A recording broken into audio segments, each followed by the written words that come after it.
Hello guys, ito yung kabuuan ng video namin papuntang airport kahapon sa Asiana Air. Umaga pa lang, lumabas na kami, mga bandang alas 7. Nahantay na namin dyan yung manager namin or Isanim. Kasama kasi sa namin siya mag-welding sa airport. Napakaganda ng umaga kasi pasikat pa lang yung araw ng time na yan. Pero madilim pa dito sa Korea. Ganito kasi dito pag winter. Yan, dyan na nakapaking na yung mga dadalhin namin. So yan ang gagamitin namin sa sakyan. Dyan na rin yung mga welding, gas. So, hinahantay na talaga namin siya dyan. Yan, paglabas namin ng company, yan na. Ito yung palabas namin sa company. So, medyo mahaba mang biyahe, 2 hours kasi yung biyahe na niya, papunta doon. Depende sa rota. So, kasama namin yung isang yun namin, yan. Nagmo-voice pa yung dashboard. Salamin sa windshield. Dumaan muna kami ng CU or yung convenience store dito sa Korea, yan. Ganyan yung setup dito sa CU. Ito yung labas ng CU eh. So, nagbiyahe kami ulit.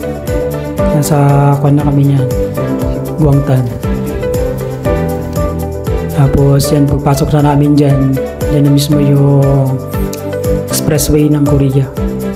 So, medyo mahaba ba yung biyahe kasi 2 hours yan.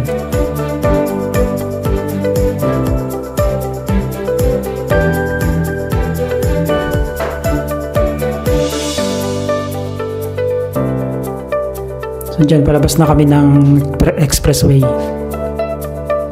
So, nandito na kami sa tunnel. Dito sa Korea, maraming tunnel kasi dito eh. Dami kang madadaan na tunnel. Yan, sobrang moist na ng windshield namin. So, yan na yung entrance ng pag-install namin sa airport. Yan, habang nag-aantay, ma-approve.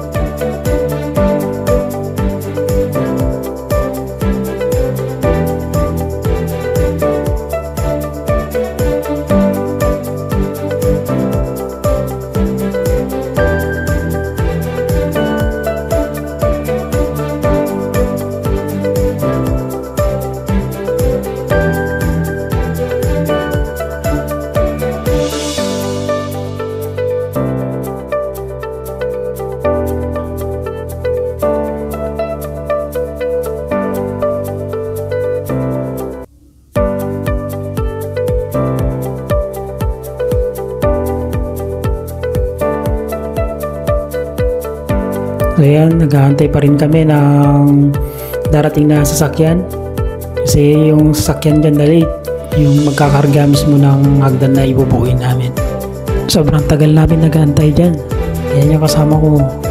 Yan yung mga Koreano na nag-aabang din sa magdadala ng sasakyan dito sa site. Yan yung mga gamit namin, yun din yung mga handle na kakabit namin dun sa mga hagdan. So, parte-parte kasi nila dinadala dito. Hindi kasi pwedeng isang kuhan lang kasi medyo malaki yung hagdan.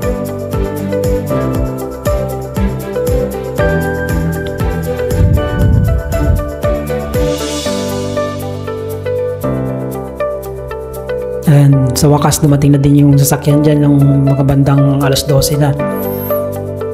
Kaya nung binabayan, kumain na din kami. Salamat sa panonood.